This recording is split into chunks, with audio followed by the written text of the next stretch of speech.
우리 주님이 사랑하신 성도 여러분, 우리 주님 안에서 이렇게 또 반갑게 만났는데 인사하고 교제하고 시작하겠습니다. 참 잘 오셨습니다. 만나서 반갑습니다. 인사하시지요? 참 잘 오셨습니다. 만나서 반갑습니다. 잘 오셨습니다. 우리 함께 옆 사람하고 한 번 더 인사하겠는데요. 하나님께서 하십니다. 맡깁시다 하고 인사하실까요?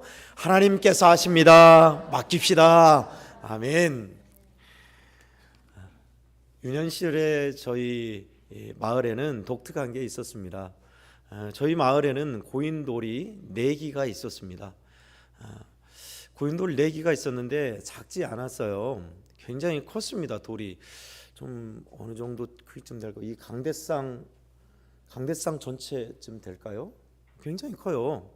그래가지고 아이들이 제가 어렸을 때 친구들이랑 함께 올라가서 놀고 거기에서 여름에 가까운 냇가에서 수영하고 와서 그곳에서 딱 누우면 여름에 돌이 뜨뜻해가지고 지금처럼 땡볕 완전한 더위가 아니었어요. 그때는 26도 7도 하는 여름 더위. 그러니까 돌이 따뜻해서 온돌 같았어요. 그래서 몸도 말리고 거기서 놀기도 하고, 거기에 보면 고인돌에 구멍이 이렇게 막 여러 개가 뚫려 있었는데 별자리 모양의 구멍이었어요. 지금 생각해 보니. 그리고 여름에 놀면서 그 고인돌 밑에 가면 그렇게 시원했어요. 그래서 유년 시절에 거기서 많이 놀았습니다. 고인돌이 동네에 4개가 있었던 거예요. 한 곳에 있는 것이 아니라 좀 떨어진 곳에 하나 있고 또 있고 또 있고. 그리고 거기에서 조금 더 옆 동네 옆 동네로 가면 고인돌이 7, 8개가 한 곳에 모여 있는 고인돌 군락지가 있었습니다. 부안은 유명하지 않지만 고창은 유명하죠. 고창은 훨씬 많은데 희한하게도 부안 지역에서 저희 마을 그리고 저희 옆 동네에 있었어요. 그래서 지명도 석상, 석하 그랬습니다. 돌 위에 돌 아래 뜻이에요. 그래서 순 우리말로 돌머리가 석상이에요. 돌 위에라 뜻이죠. 석하, 돌 아래, 돌머리가 있었어요. 뭐 어쨌든 근데 전설적으로 제가 어렸을 때 들은 이야기가 있어요. 우리 동네는 어떻게 생겼냐? 어떻게 동네가 발생했냐? 동네의 전설을 들었습니다. 동네 어른한테. 아주 오랜 옛날 큰 돌을 떼어왔는데 이동하는데 너무너무 커서 움직이기가 힘들었나 봐요. 동네 사람들이 다 가져오려 했겠죠. 너무너무 힘들고 어려운데 그날 저녁에 억수로 비가 오고 천둥번개가 치더니 번개가 그 바위를 쳐가지고 큰 바위가 반절로 쪼개졌다는 거예요.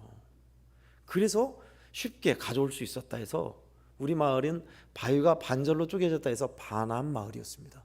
절반 반자에 바위 암자. 그 전설이 있어요. 하늘이 도와서 그렇게 바위를 갖고 왔다는 뜻인지 아무튼 모르겠지만 진짜 동네 제 마을에 그 큰 너럭바위가 4개나 있었어요. 저는 그 전설을 들으며 거기서 놀으며 자라왔습니다. 여러분, 오늘 성경의 본문에도 이렇게 큰 돌을 세운 이야기가 나옵니다. 자초지정을 말씀을 드릴게요. 성도 여러분, 우리가 읽은 본문은 그 이후에 대한 말씀만 읽었습니다. 먼저 자초지정을 말씀드리자면 여호수아가 이제 죽을 때가 됐어요. 죽을 때를 알았어요. 죽을 때가 되어서 이제 마지막으로 이스라엘 백성을 다 재판관과 방백들과 지도자들 뿐만 아니라 모든 백성들을 모아놓고 고별 설교를 합니다. 여호수아서 23장 24장은 모세가 이스라엘 백성이 가나안 땅을 밟기 전에 신명기 마지막 30장 31장에 설교했듯이 여호수아도 마찬가지로 죽기 전에 이스라엘 백성들을 다 모아놓고 하나님의 말씀을 전합니다. 어떤 말씀이냐? 너희가 보아왔고 알아왔듯이 하나님이 어떻게 광야에서 우리를 이끌으셨고 광야 이후에 요단을 건너 이 땅을 어떻게 차지하셨는지 너희가 아는 바다. 강한 이 민족 팔레스타인의 이방인들, 철기로 무장하고 견고한 성읍이었던 이 민족을 전쟁 때마다 놀랍게 이기게 하시고 기가 막히게 승리케 하신 하나님의 역사를 너희가 경험하여 알았다. 그래서 이 땅을 이제 차지하였다. 그런데 만일 너희가 하나님을 떠나서 이방을 섬기면 반드시 멸망할 줄 알아라. 그리고 하나님만을 섬기기로 단단히 약조하라. 그러면서 먼저 무슨 일이 있어도 나와 내 집은 하나님만을 섬기겠다. 너희도 오늘 섬길 자를 선택하라 라고 이야기를 하는 겁니다. 거기까지가 우리가 읽지 않은 전반부의 설교의 요약이에요. 골자예요. 그리고 나서 이스라엘 백성들이 단단히 약조합니다. 우리가 여호와 하나님만을 섬길 것입니다. 그러자 잘했다라고 할 줄 알았는데 여호수아는 거기에 대해서 수긍하지 않아요. 너희가 하나님을 온전히 섬기지 못할 것이다. 하나님은 질투의 하나님이셔서 너희가 이방을 섬기면 너희를 멸망케 할 것이다. 그래도 이스라엘 백성들이 우리가 하나님만을 섬길 것입니다 하고 다시 한번 약조를 재천명하고 거기에 대해서 여호수아가 한 말을 우리가 읽은 본문이 거기서부터예요. 그러면 이제 모든 이방 신상을 버리고 하나님께로 와서 하나님을 섬겨라. 그 말씀을 청종하라. 백성들이 그렇게 하겠다고 합니다. 그래서 그 모든 설교의 말씀을 하나님의 율법책에 기록하고 큰 돌을 세웠다. 그리고 백성을 돌려보냈다라고 하고 있어요. 여러분, 여기에서 그 모든 말씀을 율법책에 기록한 게 여호수아 혼자 기록했을까요? 저는 그렇지 않다고 생각합니다. 그 많은 분량 그리고 율법의 말씀을 여호수아 혼자가 아니라 기록하는 제사장들이나 사람들과 함께 했을 거예요. 뿐만 아니라 그 큰 돌을 여호수아 혼자 세웠을까요? 분명 아니었을 거예요. 그 큰 돌을 저는 보고 싶어서 자료를 찾아봤습니다. 어느 정도의 큰 돌이고 어떻게 옮겼을까? 여호수아가 이 말씀을 고별 설교를 하고 묻힌 곳은 세겜 땅입니다. 지금 이스라엘의 세겜 지역은 좀 독특해요.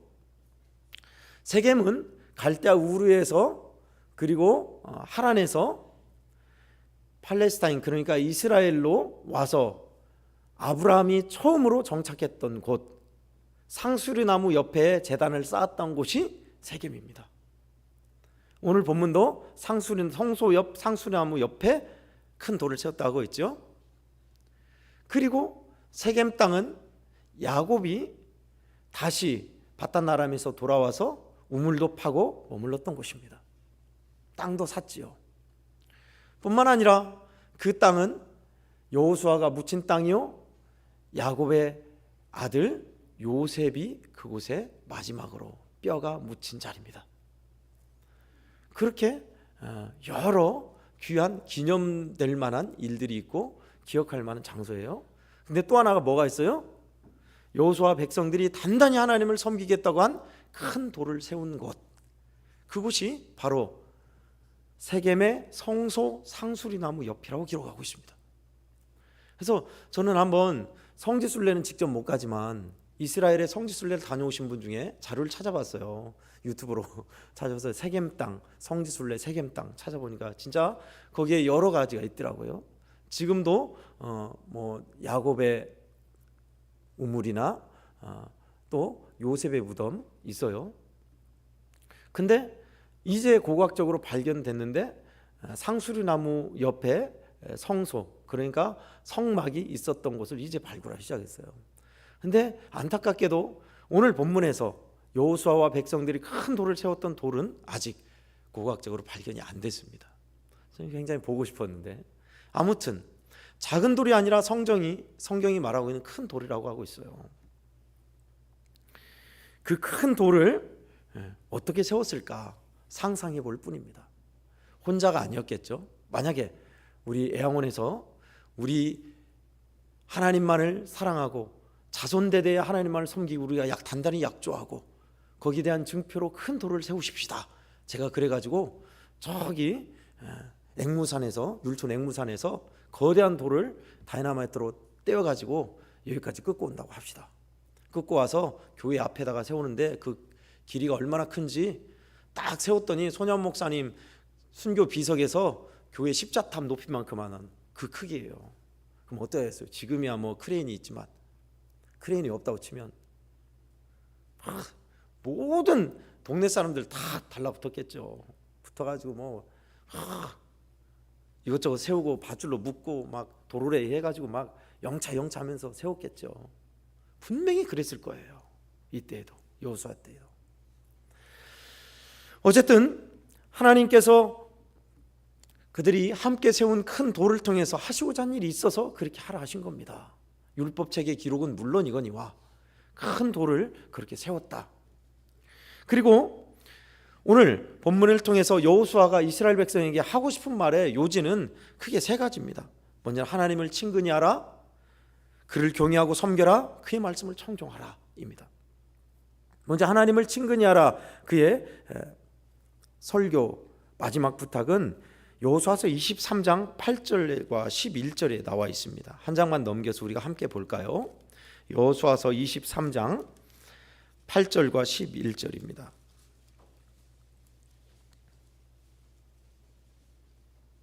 여호수아서 3장 8절과 11절을 함께 읽겠습니다. 시작. 오직 너희의 하나님 여호와께 가까이 하기를 오늘까지 행한 것 같이 하라. 11절입니다. 시작. 그러므로 스스로 조심하여 너희의 하나님 여호와를 사랑하라. 아멘. 그가 지금까지 있었던 일들 이야기하면서 하신 먼저 첫 번째 결론입니다. 하나님을 지금까지 했듯이 친근히 하라. 조심하여 근신하여 하나님을 사랑하라. 그리고 오늘 본문에 우리가 읽은 내용입니다. 본문 24장 23절과 24절입니다. 23절, 24절 함께 읽겠습니다. 시작. 여호수아가 이르되 그러면 이제 너희 중에 있는 이방 신들을 치워버리고 너희의 마음을 이스라엘의 하나님 여호와께로 향하라 하니. 24절입니다. 백성이 여호수아에게 말하되 우리 하나님 여호와를 우리가 섬기고 그의 목소리를 우리가 청종하리이다 하는지라. 아멘. 하나님을 친근히 하라, 그를 경외하고 섬기라, 그의 말씀을 청종하라. 이것이 주요지, 하나님을 섬기는 방법, 그들이 단단히 약조한 주로 핵심 내용입니다. 상수리나무에 있었던 그들이 그 후에 그 큰 돌을 보면서 무엇을 느끼고 생각했을까요? 여러분, 성도 여러분이 만약에 그 큰 돌 앞에 선다면 어떤 느낌일 것 같습니까? 저는 그 돌이 주는 메시지, 이스라엘 백성들이 어떤 뜻으로 큰 돌을 세웠는가, 또 하나님께서 그 돌을 볼 때마다, 그 돌 앞에 설 때마다 이스라엘 백성들이 어떤 말씀을 하고 싶으셨는가, 이 메시지를 함께 나누고자 합니다. 먼저 첫 번째는요, 기쁘게 항복하라입니다. 따라하겠습니다. 기쁘게 항복하라. 기쁘게 항복하라. 말이 좀 모순이죠. 항복이란 것은 억지로 두 손 두 발 드는 것을 항복이라고 하는데 기쁘게 항복하다니요, 안 맞습니다. 자유의 구속이란 말과 똑같죠. 그런데 이게 어떤 의미의 기쁘게 항복하라인지 27절에 나와 있습니다. 우리 27절을 함께 읽겠습니다. 시작. 모든 백성에게 이르되 보라, 이 돌이 우리에게 증거가 되리니 이는 여호와께서 우리에게 하신 모든 말씀을 이 돌이 들었음이니라. 그런즉 너희가 너희의 하나님을 부인하지 못하도록 이 돌이 증거가 되리라 하고. 아멘.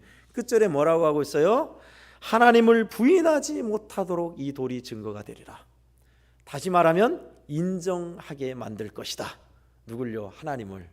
이 돌이 그렇게 할 것이다 라는 겁니다. 그 큰 돌 앞에 보면서 에이, 돌이 돌이지 뭐, 아이고 이 돌을 어떻게 옮겼다냐, 그런 생각만 한 것이 아니라 그 돌을 보면서 어떻게 옮겼는지, 내 부모가, 내 선조가 무슨 말을 했는지, 그리고 하나님이 어떻게 역사하셨는지 인정할 수밖에 없을 것이다 라는 말입니다. 그것을 다른 말로 저는 기쁘게 항복하게 될 것이다 라고 표현했습니다.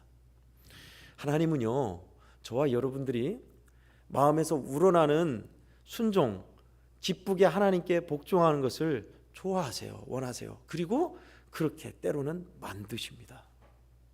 그렇게 꼼짝마게 만드실 때가 있어요.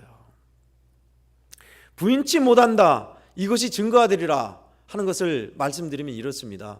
우리가 교통사고나 어떤 범죄에 대해서 완전히 결론 짓는 것은 증거물이나 증표가 나오면 결론 지는 거예요. 그죠? 자, 교통사고 났어요. 사고를 해서 꽝 부딪혔어요. 근데 요즘은 목격자가 없잖아요. 뭐로 해요? 블랙박스를 합니다. 블랙박스로 탁 틀어놓으면 자 보세요. 블랙박스에 나와 있잖아요. 하면 뭐래요? 부인하지 못하리라. 오늘 그 말이에요. 빼도 박도 못하는 거예요. 우리 아이들 용어로. 이거는 뭐 외통수예요. 끝난 거예요. 그죠? 또 내가 그 죄를 안 지었어요. 한데 당신이 그 죄를 지었잖아. 지금 다 당신이 죄 지었다고 하는데 보세요. 제가 그날에 있었던 기록이 여기에 있어요. 하고 딱 영상을 들이대면 그게 증거가 되겠죠? 그러면 그 사람은 유죄예요, 무죄예요? 무죄가 되는 거예요. 왜요? 증표가 있으니까, 증거가 있으니까. 자, 오늘 본문에 하나님을 부인하지 못하리라라는 내용이 바로 이런 내용이에요.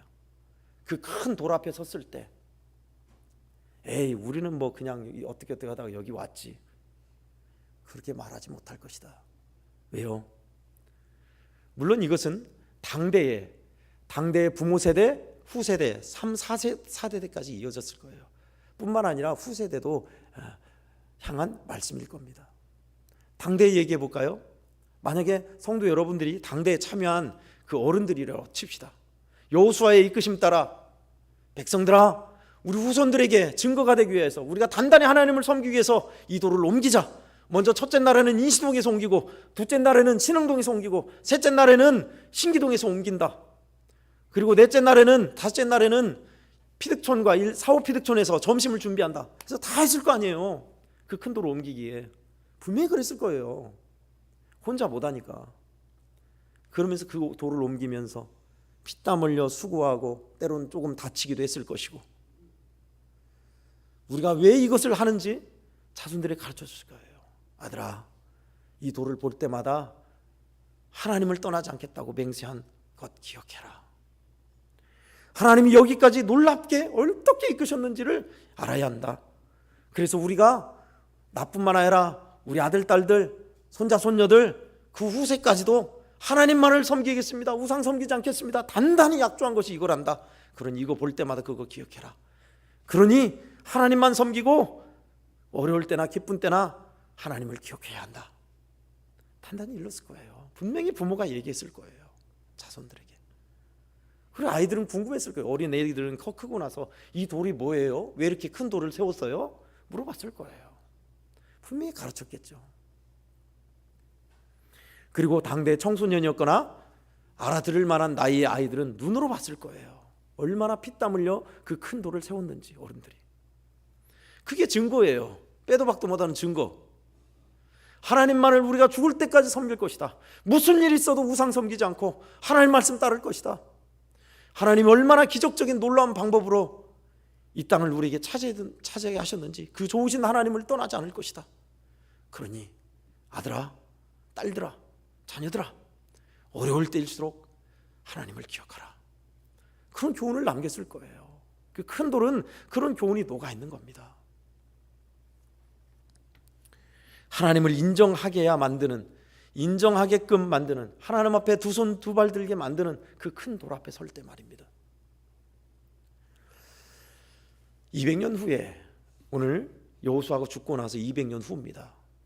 이스라엘 백성들은 하나님의 하나님 되심을 또 한 번 경험합니다. 사무엘상 7장에는 미스바 사건이 나옵니다. 미스바 사건 이후에 벳세메스 사건이 나옵니다. 제가 오늘 본문을 잡은 귀한 말씀을 읽다가 깨달은 바가 있어서 오늘 본문을 잡아온 내용입니다. 벳세메스의 소 아시죠? 하나님의 언약궤가 뺏겼는데 가드 에그론에 놀랍게 다곤신이 쓰러져서 목이 잘리고 전염병이 나서 사람들 죽어나가고 해서 저 이스라엘 신을 다시 보내라 해가지고 보냈잖아요. 멍에를 안 매본 두 마리 암소가 울면서 수레를 긁고 이스라엘 벳세메스까지 왔잖아요. 근데 최종 멈췄던 지역이 어딘지 아십니까? 벳세메스 사람 여호수아의 밭 큰 돌. 오늘 본문에 여호수아가 세운 큰 돌인 줄 알았어요, 저도. 근데 조사해 보니까 아니더라고요. 거리가 많이 떨어졌어요. 근데 우연찮게 이름도 동명이인이고 큰 돌까지 같이 나와요. 그 돌 앞에 딱 쓴 거예요. 그 돌은 뭘 의미합니까? 하나님을 인정하게 하리라. 이방인들도 그랬고 블레셋 사람도 그렇고 이스라엘 사람들도 하나님의 하나님 되심을 인정하게 할 것이다. 그게 큰 돌의 역할이었어요. 뿐만 아니라 사무엘이 이스라엘 백성들이 기럇 여아림에 있는 여호와의 언약궤를 20년 동안 방치하고 하나님을 사모하죠. 하나님께로 돌아오려거든 우상을 버리고 돌아오라, 미스바로 모이라 해가지고 다 모여서 우상과 죄악을 회개하고 하나님 앞에 제사 드리는 미스바로 모였어요. 지금이야 종교 대집회죠. 당대에는 반란입니다. 진압하러 블레셋군이 왔어요.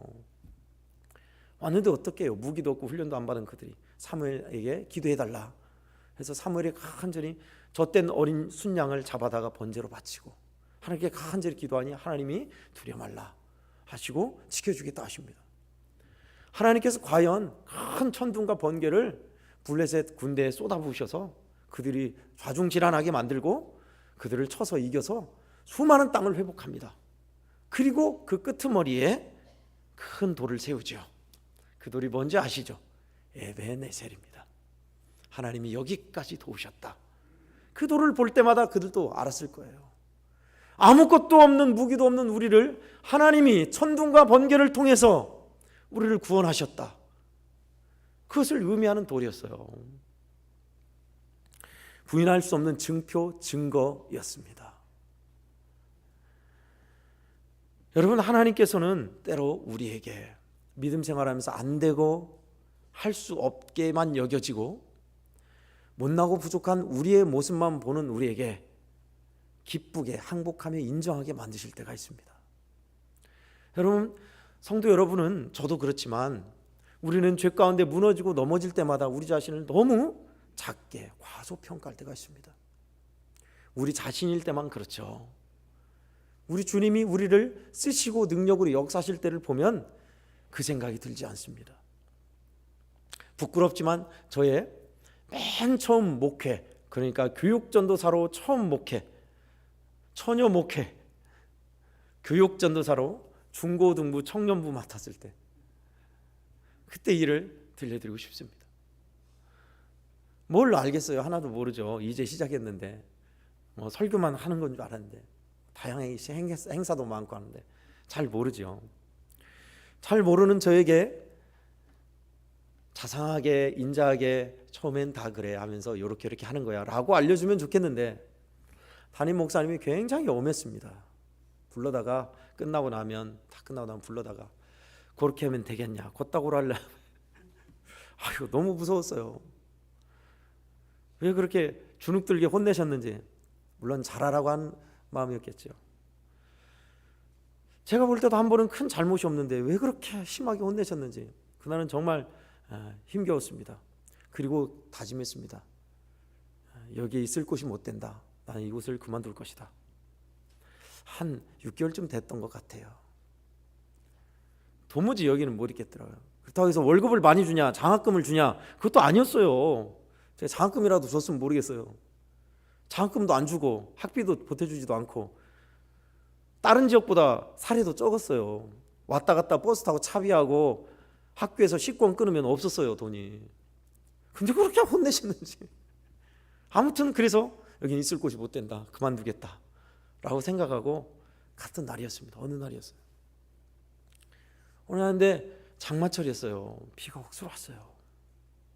비가 억수로 왔는데 어떻게 해요? 그래도 교회로 가서 이제 청년부 사역해서 토요일 날 오후에 교회로 갔는데 청년부 중에 장애인이 있었습니다. 그래서 다리를 좀 저는 자매가 있었어요. 혼자 먼저 나왔더라고요. 근데 비가 많이 왔는데 비가 천장에서 뚝뚝뚝뚝 막 떨어지고 있고 교회가 낡았거든요. 시골 교회네. 낡았고 또 비가 딴 데에서 막 계단을 통해서 쓸려 들어오는 거예요, 빗물이. 근데 다리를 저는 장애인 자매가 어떻게 할 수 없어도 안절부절하고 있는 거예요. 어땠겠어요? 여러분들도 다 그랬을 겁니다. 볼 거 없이 가방 놓고 다리 팔 걷어붙이고 막 걸레 딱 해서 비 들어오는 거 막아놓고 양동이 다 받쳐놓고 막 물 퍼내고 그랬죠. 한참을 그랬습니다. 한참을 그렇게 하고 끝나고 나서 느닷없이 번개 같은 생각이 드는 거예요. 맨날 혼내 쌓고 도무지 힘은 주지 않고 어렵게만 만들고 일만 많은 이 교회, 여기는 내가 있을 곳이 못 된다. 여기를 언능 떠나야지라는 마음만 있었는데 하나님 그때 깨닫게 하신 거예요. 알았지, 봤지. 멀려. 떠날 생각만 하는 교회가 뭐가 좋다고. 두말할 것 없이 물 다 보내고 양동이 다 해놓고 막 봉사하는 저 자신을 보면서 하나님께서 그래 너는 할 수 있어. 내가 도우면 충분히 할 수 있어. 그 마음을 주시더라고요. 그래서 기쁘게 있는 동안 장학금 탄 거 교회 건축과 목사님 성지순례 하시라고 돈 다 바치고 기쁘게 잘 마치고 왔습니다. 할 수 있어요. 그렇게 하게 하세요. 인정하게 하세요. 성도 여러분, 우리가 비록 연약하지만 우리 안에 계신 주님은요, 주님의 교회를 부인하지 않도록, 연약한 가운데 계속 처하지 않도록 우리로 하여금 기쁘게 항복하게 설복당하게 만드실 분인 줄 믿으시기 바랍니다. 아멘. 아멘. 거대한 돌 앞에서 이스라엘 백성들은 하나님의 하나님 되심을 인정할 수밖에 없었다라고 기록하고 있죠. 그렇다면 오늘날에는요, 우리가 세겜까지 갈 수도 없고 우리 양원교회는 거대한 돌도 없어요. 성경은 우리에게 귀한 증표, 빼도 박도 못할 증거를 제시하고 있습니다. 우리 교회도 많이 있네요. 제 뒤에부터 이 앞에, 여러분 나가면서 로비에 십자탑 위에 뭐예요? 십자가입니다. 아무리 못나고 죄 많고 부족하고 쓰러지고 자빠지고 하나님을 원망하고 배반하고 떠날지라도 나는 너를 위해서 피 흘려 죽으리라, 너를 구원하고 건져내리라. 아멘. 그게 십자가예요. 십자가 앞에 선다면 여러분, 십자가가 무슨 말을 할까요? 얘라 이 못난 놈아, 그럴까요? 나는 너를 그럴 줄 알고 선택했어. 그런 너이기에 너를 살리기 위해 피 흘렸어. 주님이 하신다는 겁니다. 십자가 앞에 서면 우리의 연약함을 하나님은 인정하게 하시고 또 하나님이 하심을 알게 하시고 기쁘게 십자가를 지고 가게 하는 하나님의 능력이 됨이라. 아멘. 제 말이 아니에요. 십자가의 길이 멸망하는 자에게는 어리석은 것이로되 구원을 얻은 우리에게는 하나님의 능력이 됨이라. 아멘. 그렇습니다. 이스라엘 백성들, 십자가가 없었던 이스라엘 백성들은 큰 돌 앞에 섰을 때 부모들이, 자기의 청년들, 형들이, 자기 많은 사람들이 피땀 흘려 세웠던 그 돌, 하나님을 사랑하고 하나님을 인정하겠다 다짐했던 그 돌을 보면서 하나님께 기쁘게 항복했던 것처럼 우리에겐 십자가예요. 예수 그리스도 2000년 전으로 끝난 것이 아니라 지금도 사랑하셔서 저와 우리 양원교회 성도들 연약할 때마다 붙잡아 주시고 다시 세워주시고 하나님의 사랑 안에 살게 하는 그 십자가 앞에 서서 큰 돌이 말하는 하나님을 부인하지 못하도록 하리라, 하나님을 인정하게 하리라 하신 귀한 은혜를 체험하시기를 축원합니다. 아멘. 끝으로 두 번째는요, 잘 들려주라입니다. 따라하겠습니다. 잘 들려주라. 오늘 본문이 아니지만 여호수아서 4장 21절 24절 말씀을 봉독해 드리겠습니다. 여호수아서 4장 21절에서 24절입니다. 이스라엘 자손들에게 말하여 이르되 후일에 너희의 자손들이 그들의 아버지에게 묻기를 이 돌들은 무슨 뜻이냐 하거든 너희는 너희의 자손들에게 알게 하여 이르기를 이스라엘이 마른 땅을 밟고 이 요단을 건넜음이라. 너희의 하나님 여호와께서 요단물을 너희 앞에서 마르게 하사 너희를 건너게 하신 것이 너희의 하나님 여호와께서 우리 앞에 홍해를 말리시고 우리를 건너게 하심과 같았나니 이는 땅의 모든 백성에게 여호와의 손이 강하신 것을 알게 하며 너희가 너희 하나님 여호와를 항상 경외하게 하려 하심이라 하라. 아멘. 요단강을 건너고 나서 이스라엘 백성들에게 하나님이 하신 말씀이 요단강 중앙에 있는 큰 돌을 각 지파의 대표들이 메고 올라오라 했습니다. 여러분, 작은 돌이겠어요? 성경책만 하면 이만한 돌이겠어요? 아닐 겁니다. 이스라엘의 대표니까 장정 중에 장정, 힘쓰는 사람이었을 거예요. 분명히 이만한 돌이거나 적어도 큰 돌을 낑낑거리면서 가져왔을 겁니다. 그리고 그 12돌을 하루쯤 야영할 곳까지 갖고 가라 하신 거예요. 그리고 거기에다가 12돌을 세우라 했습니다. 또 하나는 제사장들이 밟고 있는 요단강 중앙에 그곳에 12돌탑을 세우라 했어요. 참 특이하죠. 다시 물에 잠길 텐데 왜 강 중앙에 12돌을 세우고 하루 종일 머물렀던 숲곳에 12돌을 세우라 했을까요? 2개를 세운 거예요. 바로 오늘 우리가 읽은 본문입니다. 훗날에 너희 자손들이 이르기를 이 돌탑이 뭐예요? 이게 뭡니까? 묻거든. 하나님께서 철철 넘치는 요단강을 가르시고 마르게 하사 우리를 건너게 하셨단다. 홍해바다뿐만 아니라 요단강도 이렇게 건너게 하셨단다. 안 믿어지냐? 이 돌탑을 보고 요단강 중앙에 물이 마를 때 요단강 중앙에 12돌탑을 보거라. 그랬을 거 아닙니까? 물이 말랐을 때, 가뭄 때에 물이 다 가물었을 때 영적인 의미도 있습니다. 환난과 어려움이 당했을 때 그 돌탑이 다 드러났을 거 아니에요. 하나님이 요단을 가르셔서 능력과 팔로 우리를 이끄셨다. 그걸 보라는 겁니다. 전수하라는 거예요. 가르치라는 겁니다. 잘 들려주라. 나뿐 아니라 당대뿐 아니라 후세에게 가르쳐라. 아들 딸들에게 알려줘라. 이게 뭐예요? 이게 무슨 의미예요? 여러분, 부모된 우리가 우리 자녀들에게 후세에게 여러 말들을 하지만요, 신앙의 진솔한 이야기를 들려줄 책임이 있습니다. 그 신앙의 진솔한 이야기란 내가 예수 그리스도를 믿으면서 놀라운 하나님의 도우심과 은혜도 있지만 믿음으로 살면서 당했던 손해와 조롱과 어려움도 들려주셔야 돼요. 그것이 우리 자손들에게는 진짜 피가 되고 살이 되는 귀한 말씀일 겁니다. 큰 돌을 통해서 부모들이 합심해서 어떤 일을 했었는지, 당대의 돌을 어떻게 세웠는지, 어떤 의미의 돌인지 이스라엘 백성들은 가르쳐줬습니다. 오늘날 우리도 마찬가지입니다. 하나님의 뜻대로 살면서 자녀들에게 부모의 뜻 그리고 믿음을 이야기해 주는 겁니다. 물론 다른 사람 안 믿는 자들에게도 하나님의 선하심과 인자하심 그리고 복음의 진리를 들려줘야죠. 자녀들에게도 마찬가지예요. 심껏 살다 보면 좋은 끝이 올겨라는 잘 알려지지 않은 수필이 있습니다.